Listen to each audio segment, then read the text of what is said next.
50th City Expats Club is a non-profit social organisation and our speakers are volunteers. The club as such assumes no responsibility or liability for the professional reputation of or the quality of services provided by the speaker today. Brian Ramsden. We do have stairs there for him. All righty, you have fun giving the talk. Hi, good morning everybody. As Ren said, my name is Brian Ramsden and I'm the General Manager of Lawyers for Expats Thailand.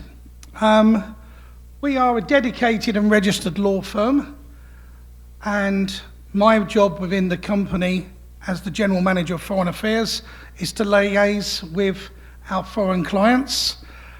Just a little bit of background of how this all came about. I was a property developer in Khon Kaen some 8 years ago, and before I started doing it, I wanted to make sure that my clients were safe and legal, and that we was following the law and everything else. I studied when I was 19 to be a barrister in the UK, chose not to go down that path. I went into commercial business, came to Thailand 20 years ago and lost a lot of money in property, a lot of money, the same as most people. Went back, made some more, and then come back. But 8 years ago, this all started. And the first thing that I did is I started to look at the property laws relating to foreigners and how we could secure people's property investment before building them their houses. And as a result of that, I realised that there were lots of pitfalls. I'd lost property myself some 20 years ago by not following the law properly, and I wanted to make sure that that wasn't going to happen to any of our clients. So what I did is I wrote all the contracts out, put the solutions together, and then thought I'd better get this legally checked out. So I took a trip to Bangkok, and I see no less than 11 different law firms. I had put into the contracts things to really slip them up, things that I knew couldn't happen, but indeed not one of them picked up on them things. And indeed every single one advocated for me to set up companies for the clients, which is illegal, with nominees, and I chose not to do that. By sheer fluke or divine intervention, whatever you may believe, I was round a hospital bed in Khon Kaen visiting a friend of mine, and I bumped into Kanopich Ukwit-Sadarsi, who is the head of our legal division. She's lawyer and barrister for over 20 years, and she's married to a judge, and she's a very, very lovely lady. I was taken back with her kindness to begin with, and as a result of that, I got a meeting, gave her all the documents that I'd already got approved by 11 law firms from Bangkok, and she got out one of them pens that you flick from blue, black, green and red to red, and there was no less than 14 things in there that couldn't be right, so she got me at that. So she became our lawyer, and within 4 to 6 months we were talking, and we had the idea together to set up Lawyers for Expats Thailand. Started out as a one-man band company, boutique law firm in Khon Kaen. We now cover the whole of Thailand, and indeed, in addition to that, we've just become an international law firm too. We specialise in finding solutions, following the law, to help foreigners live in Thailand legally and safely. We do property law, business law, estate planning, matrimonial. We do the LTR and DTV visas as well, but majority of what we do and what I specialise in is the property division, and also in estate planning and wills. We are the property law specialists in Thailand. Everything that we do follows the law and secures property investment for foreigners. Have you invested into property in Thailand? Well, the answer is probably, most people in the room have probably done that, or maybe thinking of doing it. Well, the ways that people normally do it is through a company, or in their wife's name, or leasehold through a developer, or in a friend's wife's name. That's the way that people normally invest into property in Thailand. The use of a nominee to buy land or landed property. This was widely practiced in the past and has been accepted until now. So what's changed? Around the room there's people that may have listened to their lawyer and said, oh, you set it up with a company, use our nominees. And that might have been years ago, and everything's been fine. And everything is fine, because that was done then. But what's changed to make this practice not acceptable now, and how could what you've done in the past affect the present? That's what we're going to talk about today, and just lay out what's happened. So if you understand what's changed in the marketplace, why have all of a sudden, are they, the DSI been set up? Why are they looking for nominees? Why are they looking at companies that foreigners have set up to buy land? Why are they doing that? And if you understand what's behind it, it will make more sense. The three common forms of nominees for buying property by foreigners. The first one, using a company. It's illegal and not safe. It's been widely used using the staff of law firms and accountants. As I just mentioned, in the past, this was a very common practice, and unfortunately, there are still law firms and accountants and developers that are still advocating this practice. It is illegal. It has always been illegal. But up until now, nothing was done about it. So the government themselves are to blame because they allowed it to go on for years and years and years. And in a minute, we're going to talk about what's changed to make that. So what's the dangers of using a company? Why is it dangerous? Why is it illegal? The other way is using a friend's wife. It's illegal and not safe. There are things that can go wrong with that, and I'll be talking about them in a second. And using a girlfriend, it's illegal and not safe. So first of all, using a company. What's illegal about setting up a company? Well, the law clearly states, as it has always stated, it is illegal for a foreigner to set up a company for the sole purpose of owning property in Thailand. Well, what's the interpretation of sole purpose? If the company isn't already in incorporation, if it isn't paying taxes, if it hasn't got income in and out, therefore it's been set up solely for the purchase of the property, and that is an illegal practice. The next thing is for a foreigner to be on a company. We're going to do a Q&A after. Is that okay? Actually, go on. I'm happy to receive.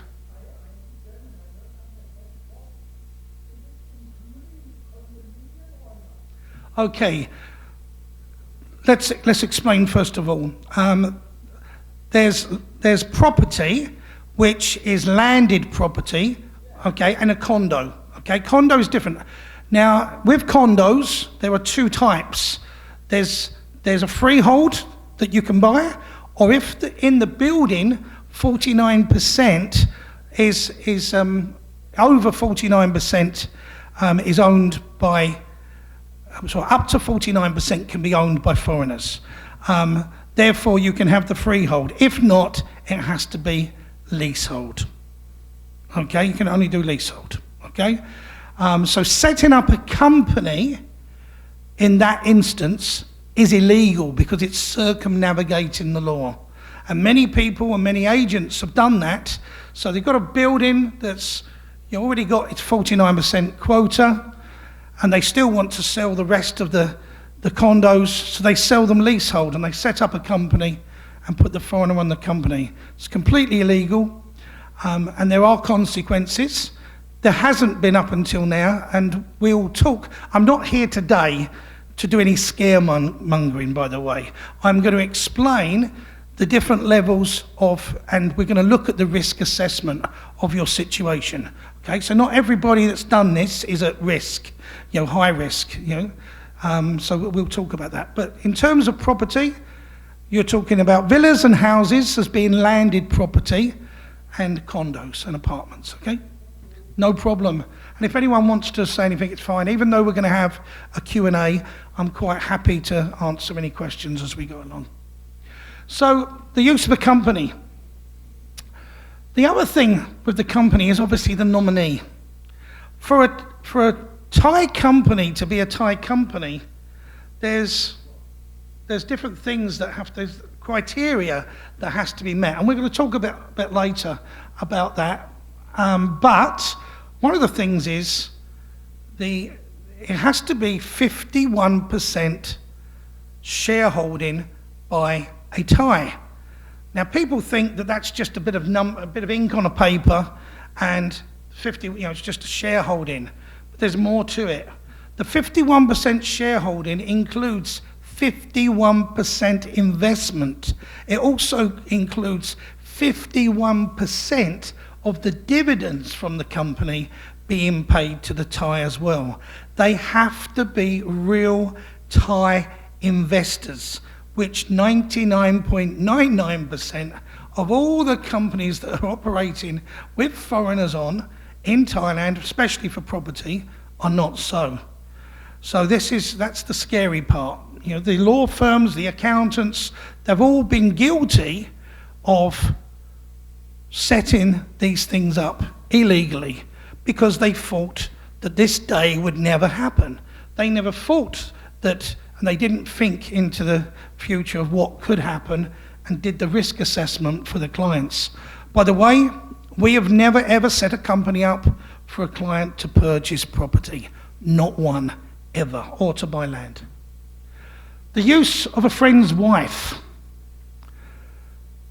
This is quite common practice. In fact, Saturday morning, I was in the Pullman Hotel in Khon Kaen, and a guy from the Netherlands came to see me, distraught. And two things have happened. His current girlfriend has run off with his Chinook, with his logbook for his motorbike and his car, and left him in the lurch.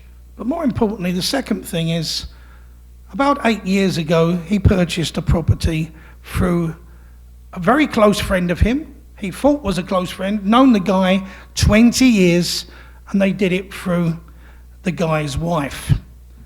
This guy and his wife have now split up. Nothing's been put in place. 8.5 million baht, and in fact, he then went back to the guy, and the guy pulled a gun out on him. Greed and avarice, the love of money, can do all sorts of things, but it's not safe. It's not safe to do that. Obviously, the first thing somebody should have done in this situation is to have either a lease, a usufruct, or a superficies agreement on the land when they built it. In addition, I'll talk about them different things in a minute. In addition to that, a will should have been put in place, and also a memorandum of agreement, albeit it still is technically illegal. And here's the thing that I explained to the guy on Saturday morning. He cannot now go into the police station, he cannot go to court and say, I've done an illegal action and I now want help from the legal system. It's black and white. You follow the law, you have the full support of the law. If you step outside of the law, then you've got no protection whatsoever. So it's very important that everything that's done follows the law to the T. And that's what we've emphasised, and we've built the philosophy of the company on to make sure that that happens so people are safe. Using a girlfriend. Well, 8 years ago when the company was called 8 Villas that started to do the development, many of the guys that were coming to me to build their villas, their pool villas, they were doing it through their girlfriend's name because they couldn't do it in their own name. So we put together a solution, and it's quite interesting what happened with this, because the solution then was to have a memorandum of agreement in place, but we first said to them, don't do it. But if they insisted on doing it, then okay. But we said, don't do it. It's not the, it's going to upset the apple cart. The equilibrium of the relationship is not going to be good. The moment you have an argument, she'll say, there's the door, it's my house, get out. It's not good. But we put together a solution where there was a memorandum of agreement. In addition to that, which have been tried and tested, and up until now, it's all been good, and we haven't lost any of them. We also put a will together, and wills in Thailand are very, very important.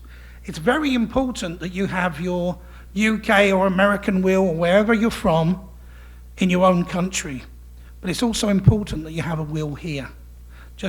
I'm not talking about this today, but it's very important, as I can talk another time. But more importantly, if you're married to a Thai, or if you have a Thai girlfriend and you've bought property through her, it's very important that you have a will, especially if you're not married, because in fact, you're not in line of inheritance. And even people that are married don't realise that the land isn't part of the matrimonial property. In addition to that, if you're married, if your wife took your surname, you might be asked to go, when she goes to register the land, you might be asked to go and sign some papers at the land office. And it's all in Thai and you don't know what you've been asked to sign. Well, I can tell you what you've been asked to sign. You've just signed all your rights away on that property in divorce or in death. That's what you've signed away. And the first thing that comes out in a divorce case, the other side bring out this document from the land office that says that they've given all their rights away. Now, the good news is we still win against them because we can prove that the money has come from the guy. Now, that was pre what's going on now. What's going on with the government because of the revenue department, which I'm going to talk about, how this all came about has changed everything. So it's very, very important that people have all the documentation in place. Now, the memorandum of agreement, even after signing that document, we've put solutions together for people because we make a memorandum of agreement that says, even though we've signed at the land office to say, signing it all away, it was only done because the land office wouldn't allow us to transfer the property. But in fact, all the money came from the foreigner, my partner or my husband, from his private funds. But in fact, this property is matrimonial property. Very important document to have. Very important. We do it by form of a memorandum of agreement. But using the girlfriend, I was talking about the wills. And 7 3/4 years ago, after we'd put all the solutions together, I sat down with Lawyer Pook, who's my business partner. I said to her, right, I want to know what document or what part of the solution is the weakest part. What's the weakest link? And she said, the will. And I went, what? How can the will be the weakest link? And this is going to get you thinking.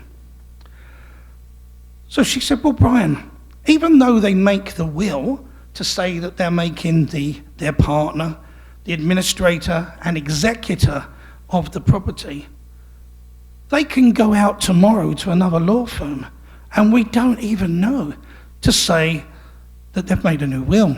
And we will not know unless it's too late. Until they die and we find out then. And then the poor guys, lost everything. So this didn't bide well with me. And I sat up for a number of nights. At that point in time, probably with a bottle of Jack Daniels, because that's how my lifestyle was at that time. I don't drink anymore. I haven't drunk for over 3.5 years. I found God, or he found me. Another story, another time. But I share it with people.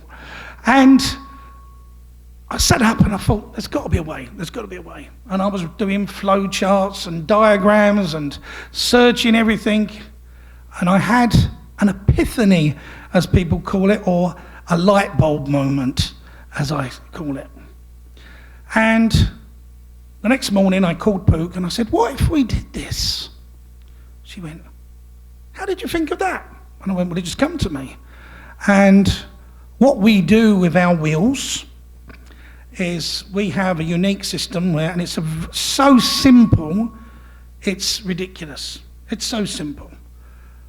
So in the wording of the will, it says, for revocation or any changes, all three originals have to come together.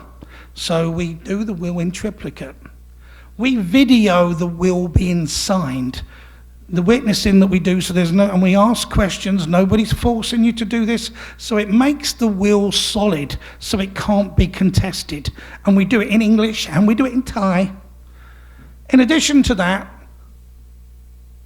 for any change or revocation, all three originals. So one original goes into an envelope, it's sealed, then we put a very special seal over it, and then we get the testator to sign over the seal.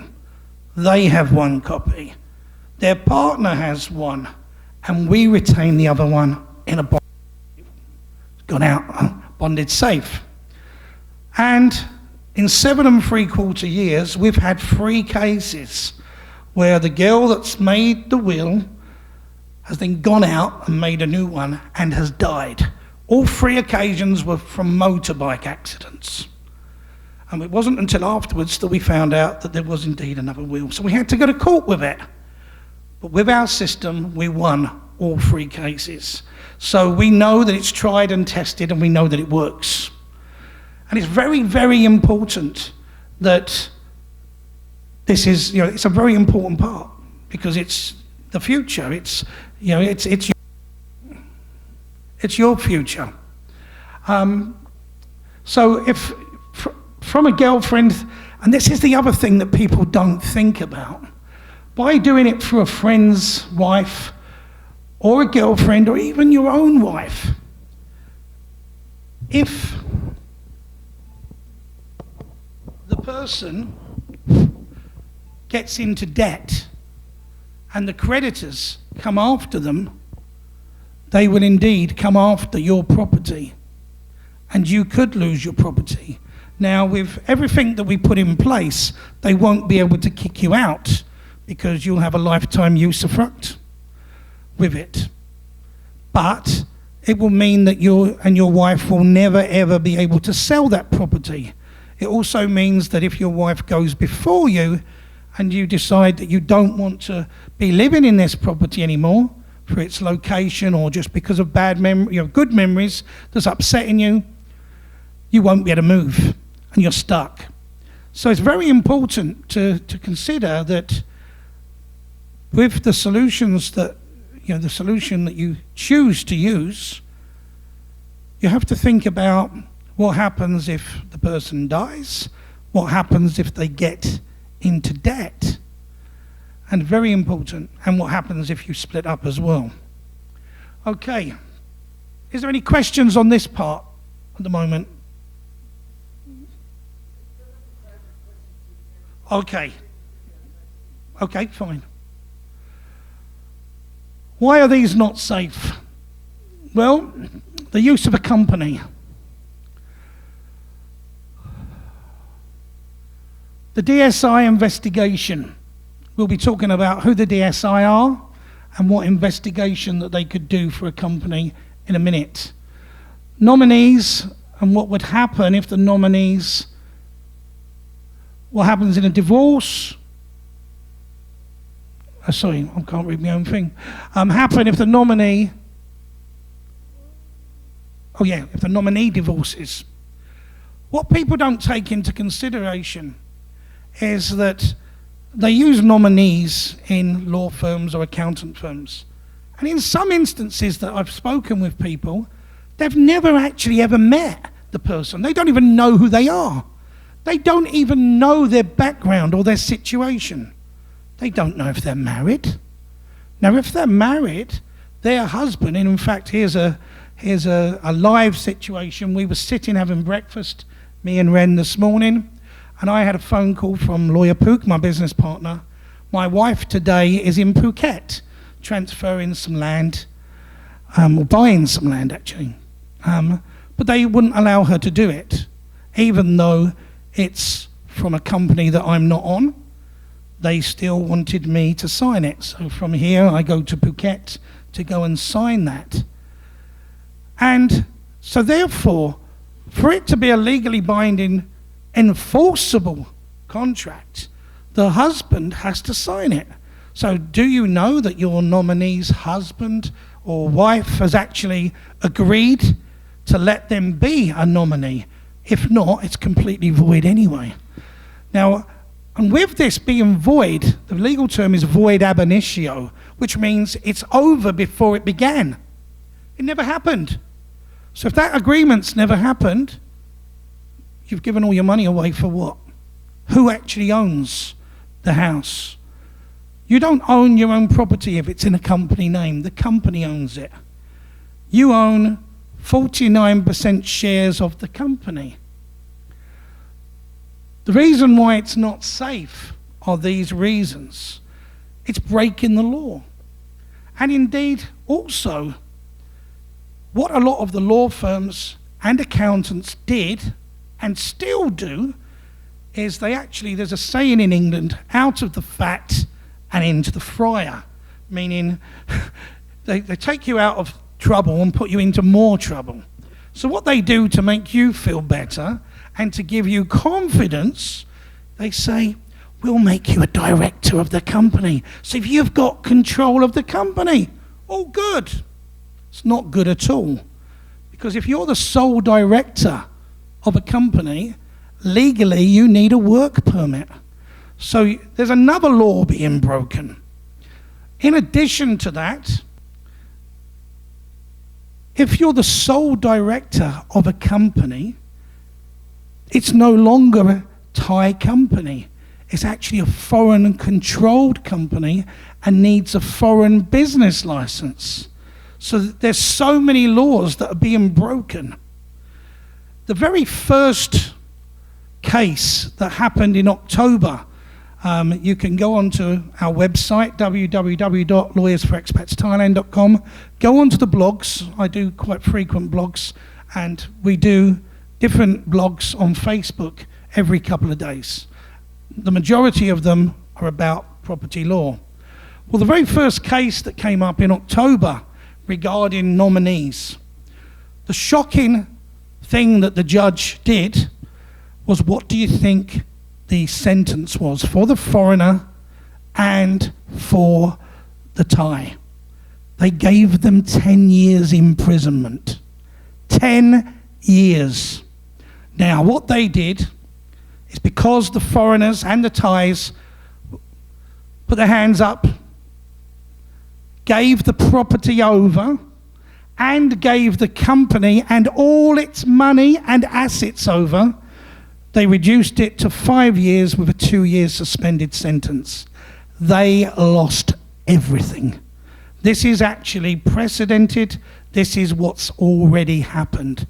So when people say, oh no, nothing really could happen, it's already happened. 350 billion bahts worth of properties were confiscated in Phuket just a few weeks ago. a task force called the DSI have been set up specifically. All they do all day long is to look at companies that have foreigner shareholders or directors that owns property.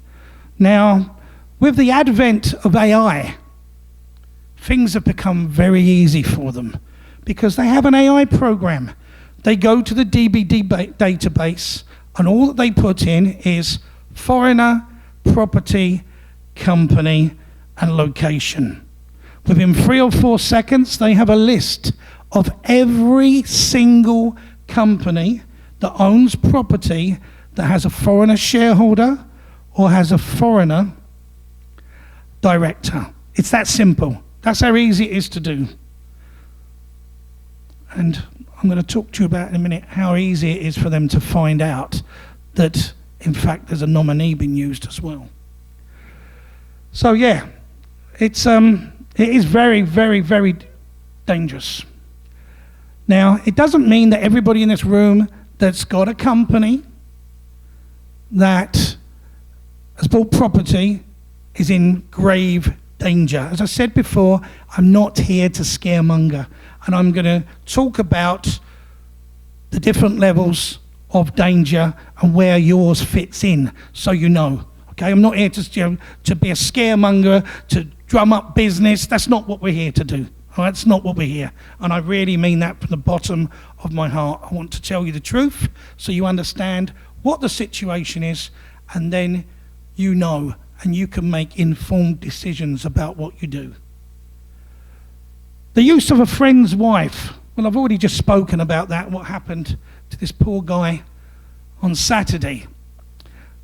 They can die if there's not a will. So if you currently have property that you've bought for a friend's wife, the first thing that you need is a memorandum of agreement put in place. You need them to give you a registered usufruct or superficies or lease on the land. In addition to that, you need a will. And if they're married, you need their partner to sign to give permission for them to enter into these agreements. Otherwise, they are void. Very, very important. But you can secure yourself very easily. It's not hard. So if you're in that situation right now, you can secure yourself. It's a bit more difficult if you want a company, but we'll talk about that in a minute. The use of a girlfriend, well, we've already discussed what can go wrong and the dangers there are. You know, what can you do? Well, if you've already done this for your girlfriend's name or partner's name, then the first thing is, again, memorandum of agreement, registered usufruct, and a will from them. And more importantly, with the will, is to have a solution in place to make sure that they can't change it without you knowing. Very important. That's where we come in. So what has changed? Why all of a sudden is everyone scared about the fact of their property investment? Why all of a sudden is my property investment that I did 10 years ago or 5 years ago or 3 years ago under investigation, or is there a problem for me? What's really going on? The Revenue Department and the DSI. We all know about the Revenue Department, and you've probably had numerous talks from people about Thailand's taxation system, yes? Yeah? Yep, okay. So how did it all come about? How did this investigation onto companies, how did this can of worms and Pandora's box get opened? It started out with something very simple. The Revenue Department had a think tank, and it was at the end of 22, beginning of 23. And they sat down to discuss where they believed Thailand's Revenue Department, or Thailand in itself, was losing the most money. And in the top 5 things was mentioned when foreigners set up a company to buy land or landed property. How on hell How could this possibly be? And when I first read it, I laughed. I didn't, and then it was only a few moments later that I realised. Let me explain. When a foreigner uses a company to buy a property, they're on the company. When they decide to sell it, all that they do is they come off the company and they put the new foreigner on. There's no trip to the land office. There's no 2% transfer fee. There's no 1% withholding tax. There's no 0.5% stamp duty. And there's no 3.3% business tax paid. That equates to billions upon billions of baht per year. So it's all about money. This is how it came about. So they went, we're going to wipe it out. We're going to stop this from happening. And that is what they're trying to do, and that they are doing. So they set up a specific department called the Department of Special Investigations, the DSI. If you follow the news, you'll see they're swooping everywhere. They're doing all sorts. They're just about to go to Kopangan. I can never pronounce it right. My wife always pulls me up. With my East End accent, I call it Kopangan, but I always get it wrong. They're currently in Phuket massively. In fact, one of the things that they do now, if a company, and first-hand experience, my wife is in the land department in Phuket right now. I'm going there for tomorrow morning to make the signatures. But when a company now needs or wants to buy land, this is what happens. If there's a foreigner on that company, they will investigate and they will interrogate the Thai person, and they want to see a year's worth of bank statements, and they will go through it to see where the money's come from. And the Thai person has got to prove that this is their money.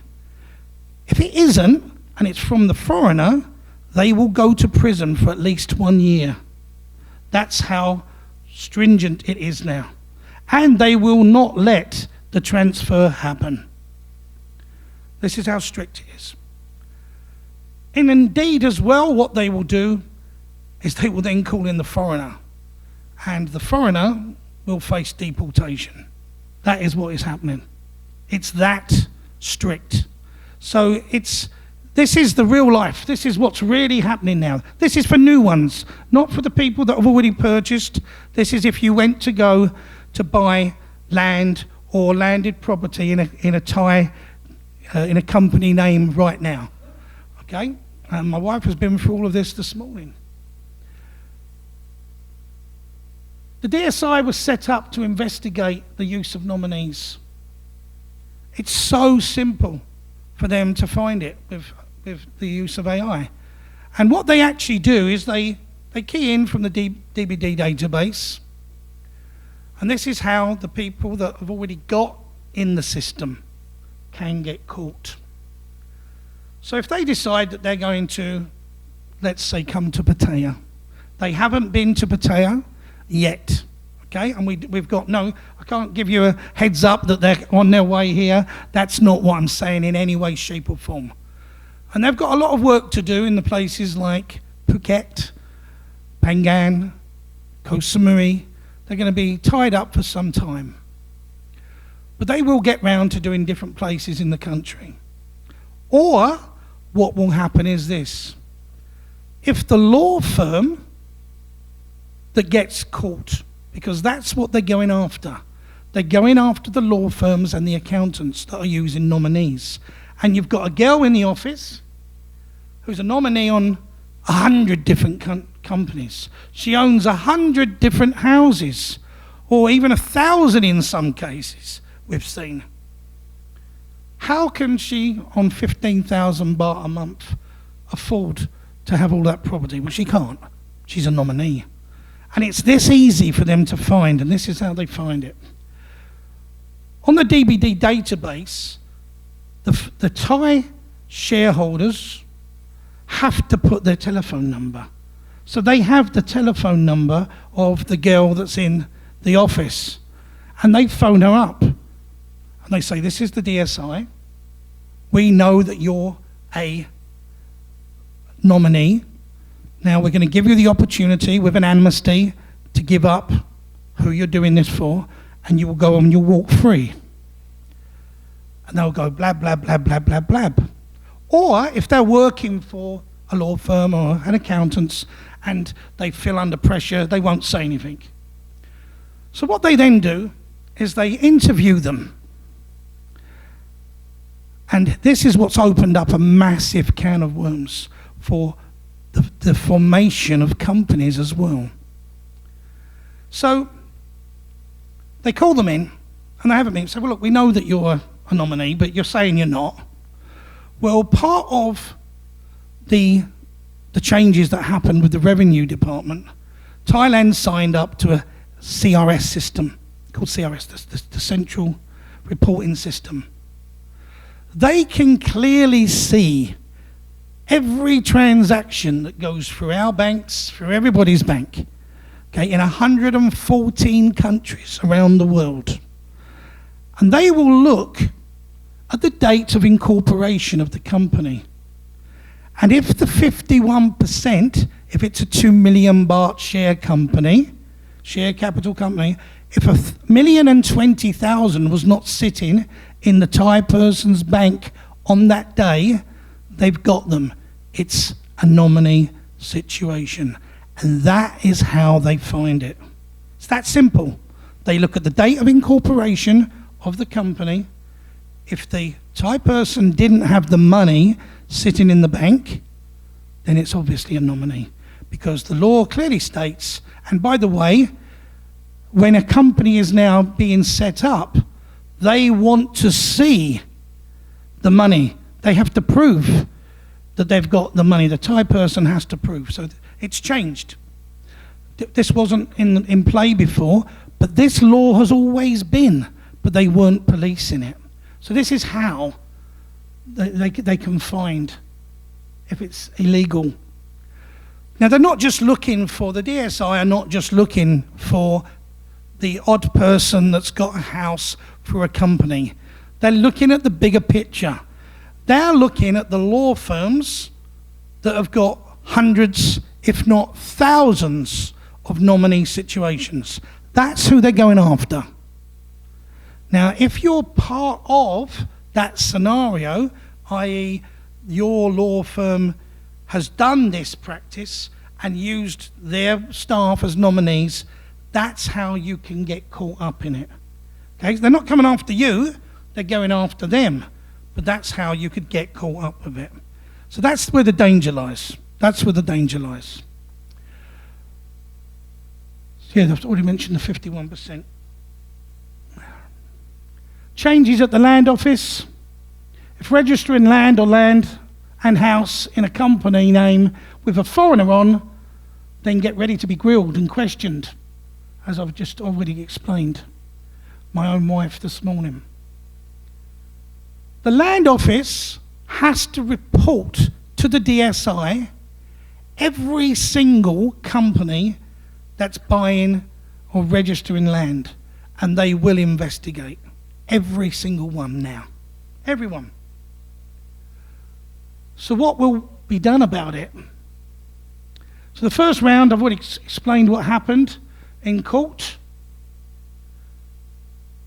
It was ridiculous. 10 years. But now the law, what they've done in the law, it's between 1 and 3 years for the nominee. Confiscation of the property. The foreigner could face deportation or even imprisonment. Now, don't be alarmed. They are looking at the ones that have been done in the last 3 years, first of all. Unless a law firm that's currently still doing this in the last 3 years happens to be the law firm that supplied your solution with the same nominee. That's the only way that if you've had property in this way for some time, you can get caught up in it. They're not coming after you. They're not coming after your property or your company. They're going after a bigger picture. So it's only if you get caught up in that. Well, Lawyers for Expats Thailand, every single solution that we do follows the law. That's what we're about, and we're about making sure that our clients are safe. The law says that foreigners can own condos if it's under the 49%.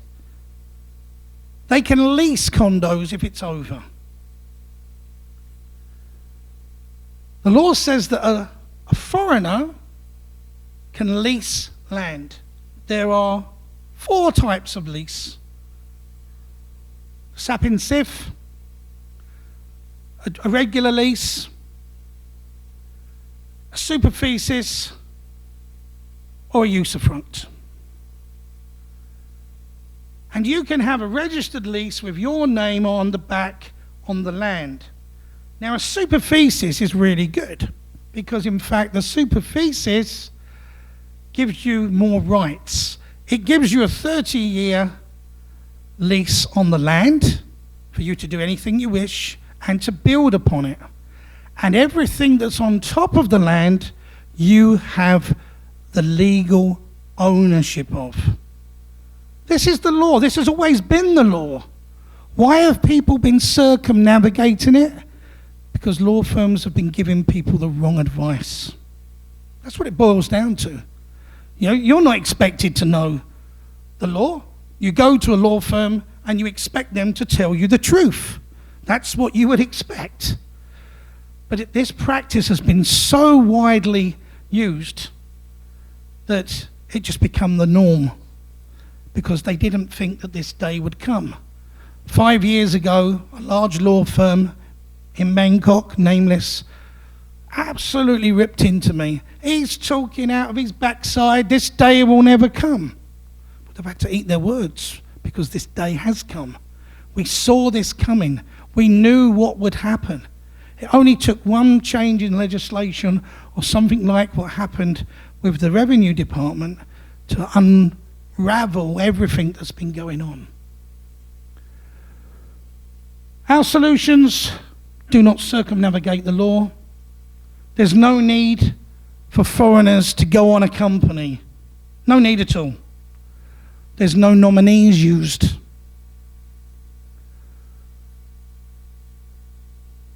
The land can be split from the house. So if you've got a piece of land that you want to get a lease on, the land therefore is separate because the house hasn't been built yet. So the house is registered separately and therefore you can own the house. But you can do the same thing with a superficies because what it does, it gives you the right on the land and it also gives you the ownership rights of the house that's built on it. With the correct legal solution, you can resell your property at any time as well and receive all the funds, even though you don't own the land. With the correct legal solution, you can do that. So why is there any need to circumnavigate the law? There isn't. There's no need whatsoever. We can make a one-on-one meeting with you guys. Obviously, we're going to have a Q&A now. I'm looking forward to that to see what feedback from you guys. But you can reach out to us at any time at Lawyers for Expats Thailand, regarding anything, anything at all. We offer a free consultation. We don't make clients, we make friends. And we're not like a conventional law firm that charges you by the second or by the minute. We don't do that. We don't charge people at all, even though they may have to speak to us 10, 20 times. There's no charge. It's only when we physically do some work and put a solution together for people or have to represent them that we charge. And before we do that, we put together a letter of engagement outlining all the costs and we are very competitively priced as well, even though we have some unique solutions that are really strong. Thank you for listening. Let's open the floor for Q&A. Thank you.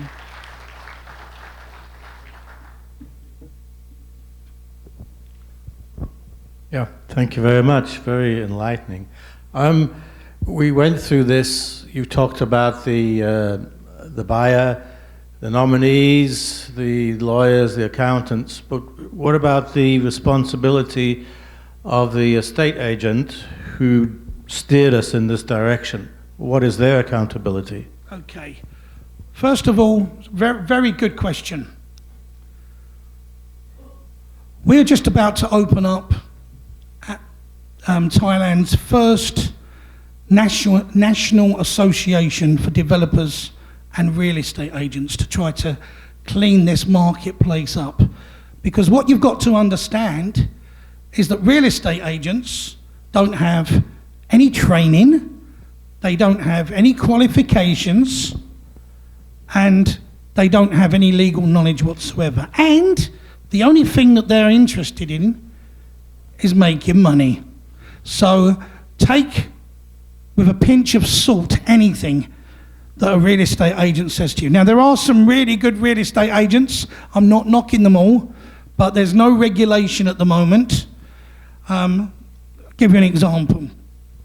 I was in Wahin the other week, and this particular real estate agent, she called me up. She said, Brian, I want you to go there for a guy, Ian and Gina. Lovely people. And I went to see him. The developer is happy for me to use this as a live situation. His name is Peter, and they're called, what they called? White Beach Villas. And he's already done one development, and he's doing his second development now, 38 villas. And we do due diligence. It's not the real estate agent's job to do the due diligence. Now, we offer an initial due diligence free of charge. Other law firms charge. We do it free of charge. And the reason we do it free of charge, this is our commitment to our clients and to this industry. We really want to make a difference to it. So the due diligence that we provide free of charge is very simple, but very effective. When somebody goes, and we tell people, you go along with an estate agent to go and view a property. What you then do is, if it's a development, I want the company name, and we want a copy of their sales agreement, and we want to see the land title front and back. And we also want to see their developer's license. 90% of the developers in Thailand are not developers. They are builders pretending to be developers. Development's license is licensed, and most of them work outside of the law. What's the difference between a developer and having a developer's license? On a piece of land, one shanut can only be split 9 times in 3 years. Therefore, a lot of these so-called developers, the building permit that they've got is probably under the table, illegal, because they're doing 40 houses. They can't do 40 houses. If they don't have a developer's license, the law says anything over 10 houses, they must have a developer's license. But people don't know this. And these real estate agents don't care, they just want their commission. So we will do the due diligence. The first thing that we'll do is we'll get the ID card of the seller, we'll get a copy of the land title front and back. And just with that information, we can find out quite a lot. So first of all, if it's a company, we go onto the DVD and we see if they've got a developer's license, we see what the share capital is. Got one guy, he's in Saudi Arabia, Mohammed. He was just about to buy in Phuket last week, and they wanted him to put down a 10 million baht deposit. 10 million baht. 42 houses being built, no developer's license, 2 million baht share capital for the company. hold on a second. How many people are they going to take for 10 million baht? I had one recently in Koh Samui, and it was a Slovakian developer. And when we did the due diligence for the client, we actually found out this. They didn't have a developer's license, which a lot of them don't. They were using a nominee for their 51% share of their company. And in fact, they didn't own the land that they were selling to 35 people. They had a lease on it for 30 years. Now, okay, that could be done, but there's no guarantee that the people would be able to get, and I'll talk about the guarantees on leases in a minute, any renewal or anything else. But more importantly, I dug further, and I found out that they'd only paid a year of the lease. So they were going to take all the money and then go, and they were in cahoots with the guy that really owned the land. And then they would have, all the customers would have paid for the houses to be built, then they've got that to then sell on to somebody else. So this is what can happen. So on the due diligence, we look at the developer, the seller. Is the seller the legal owner of the land? 9 times out of 10, that isn't the case. So how can somebody that doesn't own something be selling it to you? Number one. Number two, we see the physical, the title. Is it a Shonot, or is it a Norsor Sam, or is it Norsor Sam Gore? Well, unless it's a Norsor Sam Gore, a Sapin Sif, or a Shonot, you as a foreigner cannot get any security on it. So it can only be them 3 land titles, and we check that. We also check, because the things that we've seen will make your hair curl. We've seen people trying to sell a piece of land with a Shonot, and obviously the foreigner doesn't know, the laws, and they can't read Thai, and it's not even the Shonot that they're being shown isn't even the land that they're standing by. So we check that out, and we make sure. So we say to the client, "Can you send us satellite coordinates right now?" And that is that's quite common. In addition to that, we can see the actual sizing of the land to make sure that what they're being offered is the same. With a development, what a lot of the time happens is we find that the developer hasn't even split the land yet, because they've got a developer's license. So the property that somebody's buying, or even bought in some cases, doesn't even exist. They're sharing a plot. And this one that I was telling you about, the 10 million baht, once we started to question them, what actually happened, we could see what they were doing. They were making plots and putting 5 people on each one. Can you imagine what would happen if there was a discrepancy or a lawsuit? It would be an absolute mess. That's why it's really important to have the proper due diligence. Then we flip over the land title. And so we scan down, and it's got the history of who's bought it. And what most law firms do is they go straight to the end just to see if that person with the ID matches. And yes, that's important. Yep, they're the legal owner. Or if there's a mortgage outstanding, very important. But there's something else in the middle of all of that that could be really, really important. And is there an inheritance problem? So we scan through the history on the back of the land title, and we see whether or not, by the way, we do all of this for free. This is what we do for free. This is our commitment. We will see if, in fact, the person that's selling it received it by way of a court order. Now, the court order could be 2 things. It could either be from a divorce, or it could be from inheritance. Now, if it's inheritance, there's something really important that can happen. Let me tell you something happened 5 years ago. A guy with his Thai wife went to a big law firm in Bangkok. done the due diligence, paid them 50,000 baht to do the due diligence.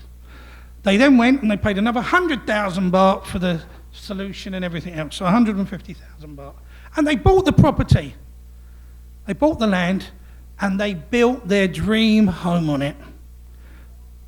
6.5 million baht in building. They built their nice pool villa. They're living in luxury. 2 weeks after the villa was completed, knock on the door, ding dong. It's the brothers of the guy that they bought the land off of. And they were then taken to court and they lost their property. Okay? There's a 5 years period after somebody dies where they can challenge the will.